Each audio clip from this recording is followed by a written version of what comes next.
Well, thanks for joining us today for another podcast. I'm really thrilled to be joined by two friends.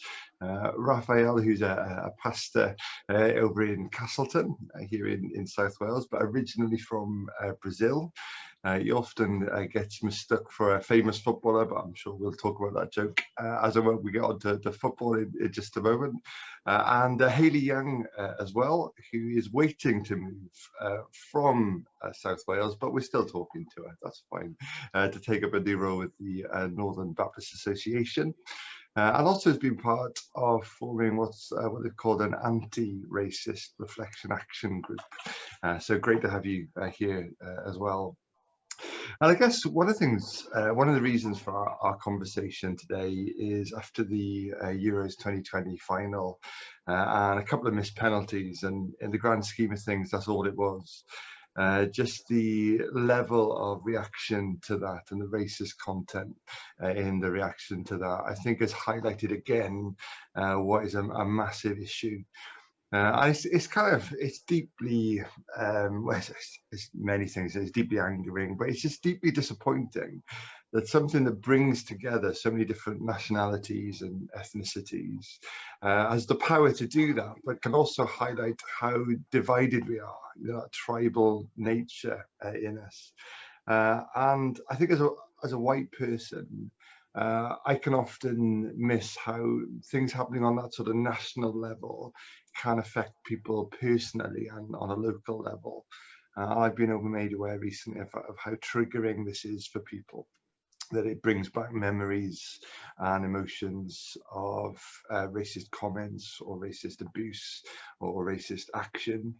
And how even in some places, like in schools or communities or workplaces, it seems to legitimize racist comments or names, and it gives a platform. Again, we saw a bit of that, I think, in America when a certain action was failed to be condemned. It seemed to give fuel to the fire, so non-comment seem to add to it rather than detract from it. So is that something that you guys have come across, how racism sort of, on a national level affects people personally? Absolutely, and I like you, John. I'm a white person, and I have to understand that carries. I benefit from a privilege and a system that benefits me by default, and has been created by that. And I think when we see these things get national attention, for those footballers, forgive me, I don't know anything about football. And I wasn't watching the final. I was watching Handmaid's Tale. Oh my goodness! It's equally as grim, isn't it? Yeah. So I come to this only knowing that kind of story. And therefore, I think the problem is what those young men, remarkable young men, face in comments, people face every day. And therefore, I think sometimes when Black, Indigenous people of colour are quiet or silent, we take that as it doesn't exist, or it just means they're tired. And they need someone else to fight. They need allies, and I think therefore when it comes on a national footing, what it does is it gives people the opportunity to say "me too." Yeah. Me as a white person, that's really uncomfortable. But we have to hear it and act on it. Actually, the two have to go together. But hearing is uncomfortable. But so we see this every time it hits the main headlines. There are people we know in our lives that will have encountered this at various levels and various degrees. And I hate saying that because racism is racism. But what we saw after the Euros was really overt. But actually, there's a lot of not so overt racism that people face daily as well. Yeah, I think you were right, Hayley.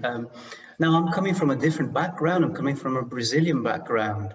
where mixed races are much more prevalent probably than they are here in the UK. Although the UK is a very mixed country, you know, we have so many ethnicities and so many minorities. We actually are a majority minority country now, aren't we?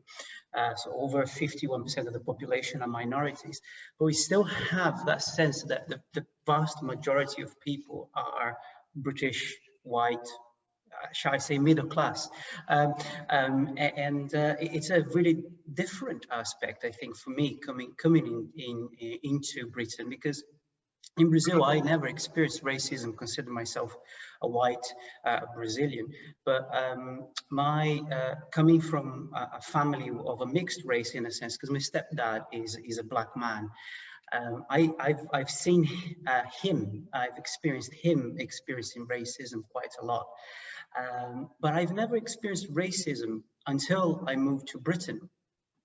Myself, I remember sitting in a group talking to some friends who asked me about this whole, you know, mixed bubble of ethnicities in Brazil, and I said, well, for me as a white guy in Brazil, it was easy. And somebody stood up on that group and said, wait a minute, you're not white, you're Brazilian. And I didn't know how to answer to that. I had never in my life experienced that form of racism. And the whole group didn't know how to answer to that as well, because he was coming from a very strange place, into that group. But when we put it into the level of the sort of national level, I do think that there is still a very small amount of people who do get uncomfortable when meeting with people who are different than what they are. And maybe part of our helping them in tackling this issue with racism is just helping people to connect with each other, because the more we connect with people, I think, the more those prejudices fall apart. Yeah. I was thinking as you were both talking there, I think sometimes as you know, as a white person, you do feel incredibly ashamed of these images and what's going on, and sometimes it can just be hard to talk about it because you don't want to do anything to make it worse, you know. And I know, I don't know if you guys saw, you know, James Corden is now presenting the Late Late Show, isn't he, out in America? And I don't know if you guys caught his show after some of the riots following George Floyd's murder. But it was really interesting. He said, you know, normally we start with some happy, you know, sort of news stories, and he's just like, we've got nothing to share today. Nothing can sort of change the story, can detract from the tone of the day.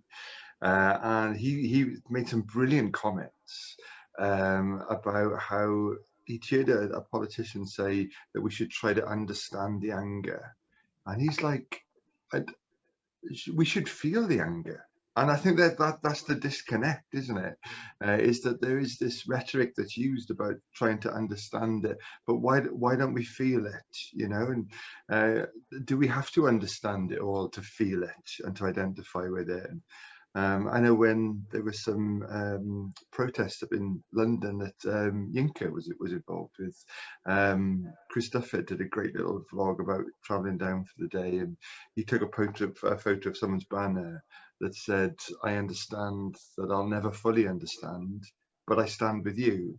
And I guess that's what you know sort of resonates with me, is that I don't pretend to understand. You know, I can't begin to imagine to constantly feel different or held back or judged or, you know, any of those things. But I can try and stand with you in that. I guess that's where we step in, I guess, at times. I think you're right that we as white people need to be really careful not to virtue signal. Yeah. So one of the things that infuriates me is those changeable pictures you can put on your Facebook and Twitter and Insta account. You know, one week it's I've got my COVID vaccine, and the next week I stand up against racism. Yeah. Changing your status on social media doesn't make you a good ally. It's about your actions in life. Now, I get that we that's part of hearing, but it can't be just virtue signaling. We have to do the work, because actually, you know, as you said, it's uncomfortable. We don't want to cause offense, but the other side is not acting, and then things like this are constantly going to blow up, because what happens is the everyday racism we tolerate. It doesn't affect John. It doesn't affect you and I. No. We don't have people following us around shops. We don't have police stopping us in our car. We don't have people crossing the road when we face them. We don't get overlooked when we're in a restaurant. We're not mistaken as the bar staff, rather than, you know. But you and I have a responsibility that every time we see that, to call it out. You and I have a responsibility that every time we go to a church event that it's only got white people speaking, you can say, what are you doing? There are gifted, talented people of other cultures in our lives, and what we're doing is we're creating, and this is the hard part. I've been part of a system that's created what happened following the Euros. I have to own that. As comfortable as that is, I have to own that, apologise, and do the work to make that right. I think that's where I stand on it. And I think people are starting to see that. You I don't know if you saw the news on the mural that was from Rashford, and the response of people, that the response of love and calling out what it was an evil thing, saying, actually, no, we do stand with you. We want to stand with you and call this what it is. You know? And I think that not just in sport, I think sport is a catalyst for many things, and it doesn't need to be just football. It can be other sports, and you know, that's the beauty of sport, particularly here in Wales with all the rugby and the Olympics playing now. Starting tomorrow, or started already, I'm not sure. There's a few games going on already, but you can really see the diversity and the beauty of the sport, of the sporting world, and that reflects on everyday life. And like Hayley said, we do need to start calling things what they are, and bringing them into their place. But the difficulty is that we are calling that from a privileged place. And you know, so I even though I am Brazilian and white and you know, minority ethnicity, I have a platform that I can call upon those things. And most people who are experiencing racism on a daily basis, they don't have a platform that they can call it, and they're coming from you know, the bottom place, and I find that very difficult to match. So I'm saying, you know, we need to call out racism, but I'm actually calling out from a very privileged spot in life. And how do we match those two things? You see what I mean? It's a difficult one to, you know, to bring together. Yeah, definitely. I think we've mentioned sort of calling out racism, you know, when we see it. And Hayley, you mentioned about sort of doing the work. And I guess that's where a lot of us are just a bit sort of grey, a bit hazy about what it means for us to be not just not racist, but anti-racist, and to take a stand against it.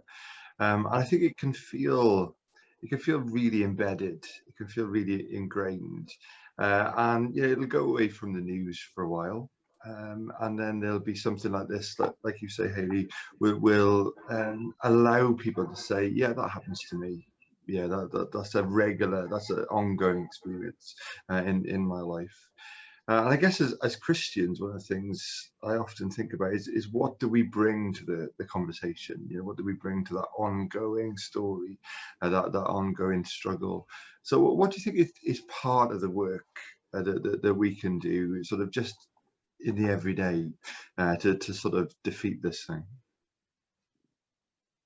Well, I think some of it is educating ourselves. Actually, a lot of it is educating ourselves. And we need to do the right reading. There are loads of books out there that there's one book, Me and White Supremacy, which is a really difficult read from a white person's perspective, and it's hard work, but it's essential to examine, because we can recognize racism as a sin. But the Holy Spirit kind of doesn't always just bring it up naturally to go, you need to deal with that. We need to do a bit of what's that within us. And one of the things as a Christian, one of the accounts in the Gospels I love and I hate is Jesus' interaction with the Canaanite woman. Canaanite woman in Matthew 15 and Mark 7.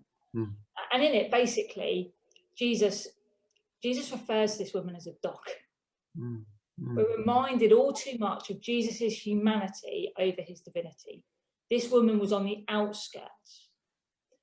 Austin Stillman writes that while that account teaches us that unconscious bias exists and is inevitable, holding on to it is a choice. Jesus changes. He goes from you're an outsider, you're a dog, to actually, okay, here's what you want. And that's the work we need to do. We need to recognize we have an inherited bias, not deliberately. My parents, once they bring me up racist, but I lived in a culture that benefited from white supremacy. So therefore, I have to recognise that bias is within me, read and talk, and say, I don't get this. Where do I put this? But recognising that when we talk about this, it's so triggering. We can't use our Black, Indigenous, people of colour, like friends or people we know, as a school book. We need to grow ourselves. So I think there's lots we can do just in checking our behaviour, but reading stuff that educates and challenges us is a start. That's a really good story. The Canaanite woman. I remember reading ages ago, I think it's in John Ortberg's book, Everyone's Normal Until You Get to Know Them. It's a great title. But he talks about the trouble is with when you're reading the Bible is you're never sure who Jesus is talking to. And the whole question of he says this thing about dogs eating the crumbs under the table, but then he does go on and provide for her. And so John's question in that book is, was that a comment made to the disciples so that they would hear that and then feel how horrible that is when you've got somebody there asking for something that you've got to give? It's a massive question, isn't it? But Jesus seems to do that. There's that other time when he sends them into the Samaritan village to go and buy food. A good Jew would never do that ever. Now it's like, it's no longer the Samaritans or Samaritan businesses. Now you've looked those people in the eye and had a conversation with them and exchanged money and goods with them. And I guess that's part of it as well, isn't it? Is deliberately pushing those boundaries in us and in our kids' lives, in our church lives, so that it is it's exposing us to more than titles and tags. It's actual people. Yes, I think that's a good example. I do think though that we need to try to live with people. And as the more we get to know people, the more we understand where they're coming from, and actually that sort of prejudice that comes, it stops. Those barriers, they break the more we know people. So I didn't know any Muslims until I moved to university, and I had prejudice against Muslims. And when I went to university, one of my best friends was a Muslim black person. And you know what? I'm very good friends with many Muslims now, because that barrier that existed there just broke completely. And I do believe that one of the issues now is that we still a little bit scared of differences, and whatever is different from us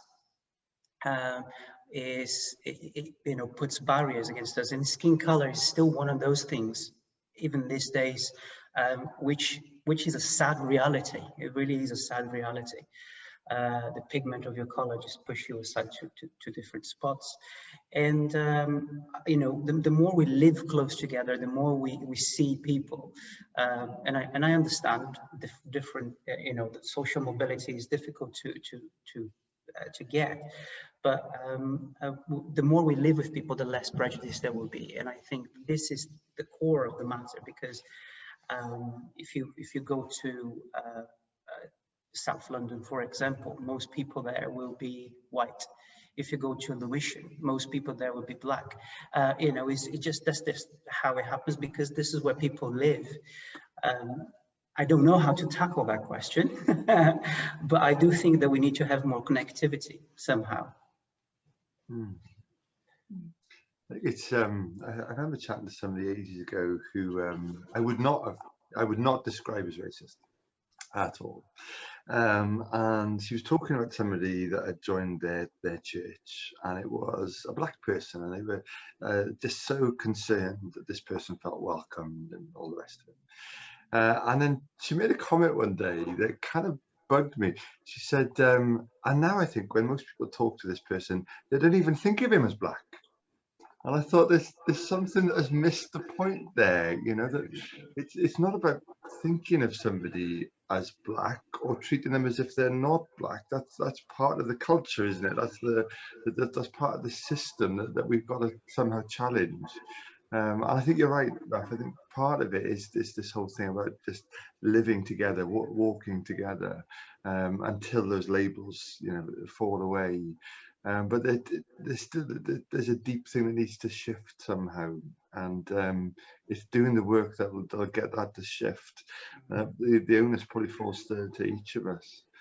But then there's this whole thing about whatever our response is, it has to be Christ-like, Christ-centered. And I don't know if you guys have had any thoughts on, what would God say? If God had a chance to, I don't know, respond somehow to what happened last weekend. Beyond doing it through us and through the church. What do you think he'd say to the victims? But also, what do you think, because those racists, that's a label, isn't it? Calling someone a racist, that immediately puts someone in a box or minimizes the whole of their personality and their life into one thing. But they've got a heart, they've got experience. So what would God say to a racist person? And what would God be saying to all of us? I don't know, that's a big question. I don't know about what you guys think. I think if I may just pick up on it, one or two things. I think sometimes what I hear a lot, and I've heard it a lot in the past 2 weeks about particular politicians, and I'll leave it there, is they're not racist, but. Yeah. Well, don't say racist things if you're not a racist. Yeah. So at worst you're a racist, at best you're ignorant. And sometimes we have to stop excusing some of that. And I think, just like I am a woman, I want people to see my gender and understand that's who I come as. And people that I know want us to recognise their colour and their culture. As we do that, so that's really, really important. I think in terms of what God wants to say to us, I think is the standard without it being a cop out. Is I hear you, I see you, and I know you. And I think a really powerful thing that God says to us at all times, that says particularly for those that are struggling, that are facing persecution, and I would move it into that language rather than victims. They are being persecuted against in some level because of something outside of their control. I also believe that God is, we see in Jesus, a person who challenges the system. So God would be saying to to those friends and allies, you need to manage the system. You know, and we also see that Jesus restores. You know, if tax collectors can have an encounter with Jesus and turn around, like anyone can. I know we joke about that, but actually in that culture, they were really hated for what they were doing. But being forgiven doesn't mean necessarily forgetting and rectifying your issues. And what we often forget in the tax collector account and how Jesus invited him is he went and made things right. Yeah. You know, we can't just say, actually, do you know what, if you've acted out of racism, if you've acted out of white supremacy, and I know that term is loaded for some, but kind of proper look it up, like if you've acted out of that, then there is forgiveness, there is redemption, but you will need an action on the forgiveness that God gives. Yeah, that's interesting. I wonder if this issue is a little bit more systematic than that as well, because our current systems, they put barriers on certain people, and shall I say women, you know, minorities and other people, to get to places of power to change those things. So I think that Jesus would want to be having a real word with our leaders, and the big entities, social media, you know, that actually govern our goings.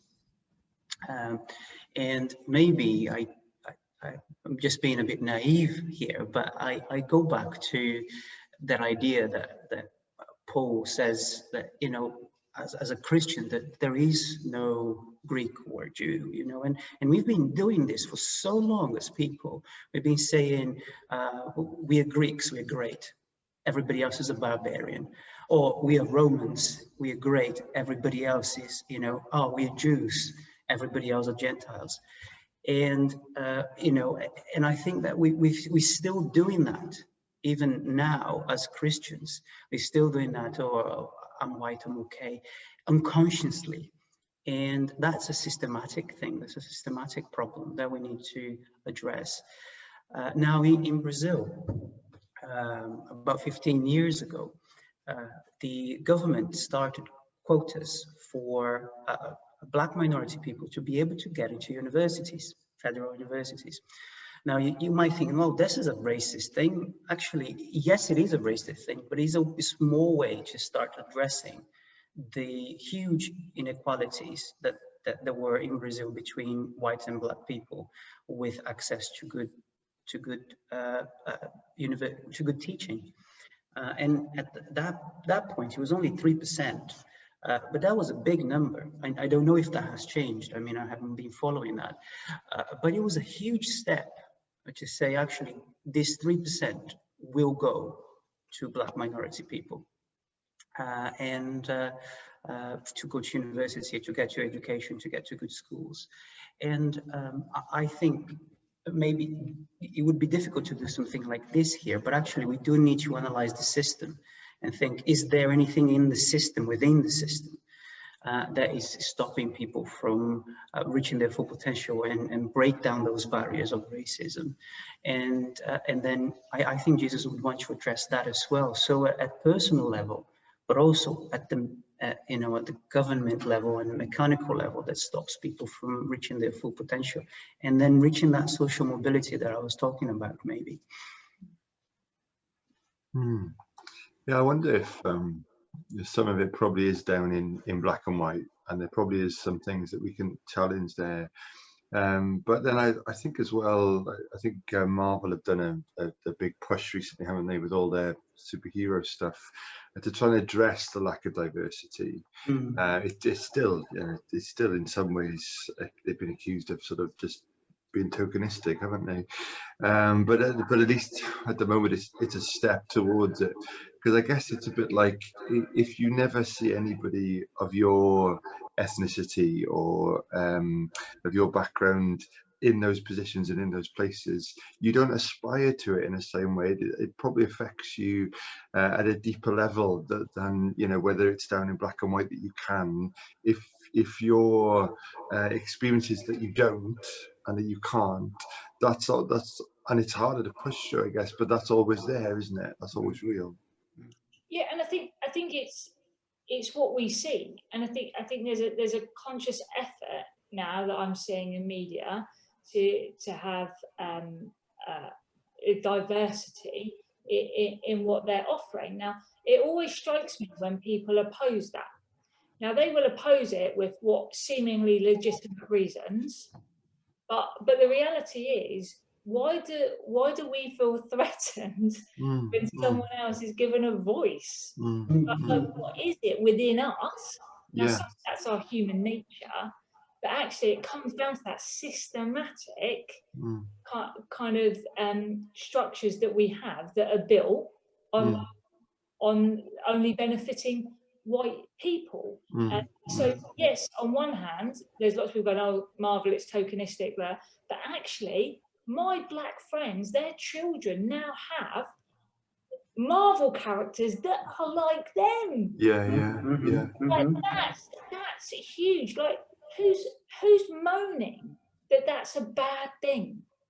Like let's turn that in on itself. That you've got the issue then if you think that's odd. For years and years, we've had TV panel shows where it's been all white men traditionally. And as soon as a white woman's introduced, then it's like, oh, wow, we're not sure about that. As soon as black men introduced, we're not sure about that. And black women and black men have very different experiences as well within that. So I find it really fascinating that we kind of try and legitimize our own feelings of fragility. You know, I personally don't think there's anything wrong with involving more people.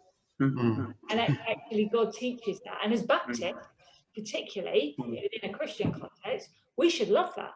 That's the sermon of Christ. Yeah, it's very interesting, the power of the media, isn't it? The power of the TV and radio and of course the internet has on our day-to-day lives. And as soon as we start seeing people being represented for what we actually see on the road, things start to get a bit more normal. The problem is that generally what stops that from happening is the powers to be at the very top, isn't it? Because it is generally, and I'm afraid to say, if you look at it, the panels, they are white men and bald because they're old, you know, that sort of mentality, and they want to stop that diversity from coming into the pictures. I mean, it was huge to see Black Panther winning Oscars a couple of years ago now. It was, you know, it was very emotional to see, actually, this is great. And last year there was an Asian movie, wasn't it, winning some Oscars, which was again incredible. And actually seeing this diversity starting to come and become much more normal and normalized, and actually, in a sense, media catching up with normal everyday life that we've been living for a long time. Yeah, definitely. I guess one of the challenges for all of us will be Black Panther stands out because, I think so anyway, because there's a sense in which that is representative and fully happy to be like and sort of based on an African culture. The real question, I guess, will be, will we allow Black Captain America to be Black Captain America, or will he be Captain America who happens to be played by a black man? And I guess that's the challenge, I guess, isn't it? It's quite similar perhaps to when like gender diversity was a big issue in the public eye a few years ago, and there were women that were pushing through and breaking through that ceiling. But I think a lot of them look back at that and think, well, yeah, but we had to act like men in order to do that, or whatever that, you know, that's a broad brushstroke, I know. And I guess that's the challenge, isn't it? Is we can always sort of try and congratulate ourselves and say, well, you know, that person is represented on this group, or that group is represented. But as always, as long as they're there just to represent, we haven't gone far enough, I don't think. I think you're right. It comes back to the systematic thing. So everyone, you know, Barack Obama, you know, everyone was like, yes, this is a significant moment in American history, and by gosh, it was. Whatever you think about his politics, that was a magical moment. And then look what followed.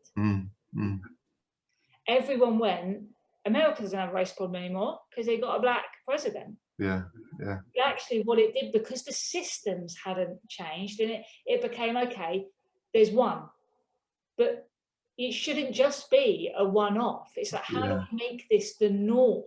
And I think we can be in danger of going, well, so-and-so's there, or so-and-so's made it, so therefore that proves that there isn't really an issue. Look, our UK government, the most diverse UK government we've ever had. I mean, come on, look at what they're saying. You know, but what people are going to go, but look, it's diverse. It's not changing the systems to allow full diversity, and allowing people to embrace their culture and their tradition, and live and lead and be out of that. I think also, going back to the original question, John, I think we need to, what would Jesus say? I think we also have a perspective of what Jesus looked like, which actually plays a big role in what Christians think Christianity needs to look like. And, you know, if you ask anyone what Jesus looked like, he was blonde, blue-eyed, and he was Swedish, and he had a big beard. And we know for a fact that, you know, with the archaeology that we have and looking at Middle Eastern people, that he didn't look like that. That in fact, he was a lot browner than most of us want to, you know, recognize. And I think once we start from there, looking actually, you know, do you know who Jesus was, and where he was coming from? Maybe that little jump will help us to get to this fuller picture of what diversity really looks like in modern Christianity. Because if anything, we are the diverse ones, you know, as in talking about Christianity. You know, the last 100 years or so, this is you know, the diversity that we have. But if we look at the first 1900 years of Christianity, you know, we will really see what diversity looks like there. Although I get the point that there is a lot to do about women as well, and there's a lot to do about other parts. But talking about this question of racism, just going back to what did Jesus look like, will send really big, you know, shockwaves through, and maybe help us to say, okay, we need to be reaching out more to all sorts of varieties of people, Black included, in that question, and actually living with people in much more proximity, and sorting out those systematic issues. Look, we got heroes here, we got footballers, we got movie actors, we got good preachers who are Black, and who are our Black theologian heroes, you know, and looking at those, and looking at other cultures, looking at South African culture, looking at the Brazilian culture, looking and seeing what we can integrate in our white middle class Christianity, to say, actually, we are diverse, a diverse group of people that worship God here in the UK. I think that's really, really interesting and so true, isn't it? And I cringe when I see people still using pictures of kind of a white Jesus, and I get some of it is history and some of it's art, but it's putting it in its place. But I think you're right, for us as Christians to come back to actually what was the culture of our Christ, and we have to. I've got a lot of books. Most of them are written by white men. You know, and I've had to really go out of my way to find actually how does an African perspective interpret this piece of scripture. And I think we as white people, especially in the UK, need to not think we've got the monopoly of interpreting scripture. Yeah. In our own language. Yeah. We have to do a bit more work than maybe, and I think we've got lazy in that. And I understand sometimes we make God in our own image, and in some parts that can be helpful for relating, but also it can narrow our understanding. So we have a responsibility, I think, as Christians to understand the culture of our Saviour and how that interprets. Yeah. Absolutely. I mean, it's when you stop and think about it, he never spoke a word of English. You know, he's more Jewish than we can possibly begin to fathom, and yet he challenged that system as well. And yet we have made him this very tame middle class white bloke. And you just think, and this whole thing about understanding other perspectives, I don't know if as evangelicals we're very good at that. I think we've got an understanding that we like. We've got a worldview when it comes to scriptures that we like. And as soon as somebody who is very, very popular writes something that challenges even part of that, we just cut them off, you know, write them out. And I think that's part of the problem for us, is that we've just got to stop doing that. We've got to be more open, more generous in our theology, to seek out, you know, new perspectives. And if we're confident in, you know, in the grace that's in God, we'll do that. I wonder sometimes if it's the underlying fear or an underlying, because sometimes fear can masquerade as certainty, can't it? That doesn't allow us to do that. I think it's about giving up power. We're rubbish at, because we quite like power. Whether we're out there or not, we quite like the privilege that comes from that. And when someone therefore disagrees with us or presents a different theology or argument or perspective, as you say, we often push them aside. And yet that's not what we see in scripture. That's not the God we worship. That's just ridiculous to think that we have to have power. We have to agree on everything. I don't know how that ever came into the church, because we read Acts and they really didn't agree with each other on stuff. And yet Eugene Peterson translates one phrase about loving each other as being robust in love. Wow. Yeah, wow. And actually there is a robustness that we need to get that means actually we can disagree, we can wrestle, and by you offering a different opinion doesn't mean I'm then disenfranchised. What it means is I just share my platform with you. And I think we've allowed ourselves, and I say this to myself as well, to become selfish and like the power and privilege our platform gives us. But just because someone is different doesn't mean that what we're saying is wrong or bad. It's just a diversity of opinions, and that's okay. Yeah. And I think that's why we've stopped the richness, and that's why, you know, we're all church leaders. How many black people do we have on our preaching rotors? How many black worship leaders do we have? How representatives of our church to our communities? Yeah, definitely. Yes, I think you are absolutely right in that. And I think this idea of sharing your platform or anything is more about entering the conversation.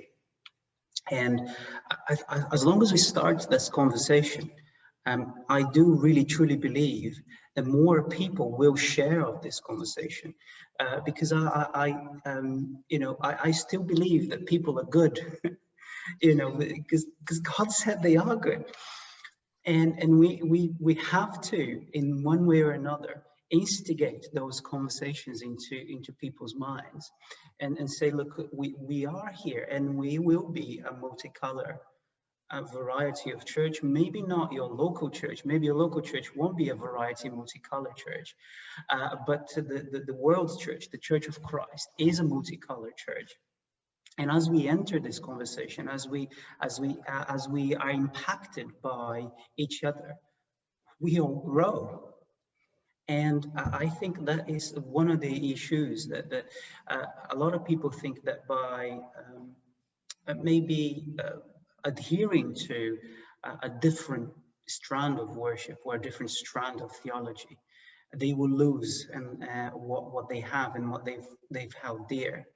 And actually, by adhering to some of the other voices that are part of this conversation, we just become more diverse and more beautiful. And I just hope that we can instigate into people this little bit of conversation. Just become part of the conversation, and let's see where God and where Jesus leads us into this. I think that the gospel gives us hope there, doesn't it? I mean, if you look at somebody like the disciple John in the Bible, the bloke that said to Jesus, "Do you want us to call down fire on this on the Samaritans?" And Jesus is just like, "You're one of the 12, mate," you know. And yet, right at the end of the Bible, he has the vision of heaven, and there's people from every tribe, you know. And obviously, for him to see that in heaven means that who we are, our culture, our language, our tribe, is not irrelevant. You know, don't leave that behind to go to heaven. You know, he could see, he could hear that it was a multicultural, multi-colourful celebration. And so from him, who I guess as a good Jewish boy probably taught to pray every day, you know, thank you God that I'm not a Gentile, to see that, to celebrate that, and to recognise that that's not heresy, that's not, you know, this awful dread, that's not hell, that's heaven. Means that the gospel can fundamentally change some of the systems in us and around us. Yeah. And Jesus taught us the kingdom of heaven is at hand. So we don't have to wait for that one day. Yeah. Of seeing glimpses of that. We get to partner with seeing that in our local communities, and I think that's the exciting part. So I think, you know, when we think about racism, we have to do the work. But once we've done the work, actually, what will stay, what will remain after that, will be something that really reflects the beauty of God. That's absolutely awesome. No, thank you guys. That's been so good to talk. And like you say, Raf, there are so many other areas that it spins off into, you know, and you know, perhaps moments like this are just glimpses into a much bigger problem. And you know, it's not just people of colour that struggle to find acceptance in churches or are underrepresented, and we've got a lot of work to do. Definitely a long way to go. Fab, well, thank you ever so much, both. It's been so great to talk to you, so great to chat. Thanks, John. Thanks, Hayley. Thank you.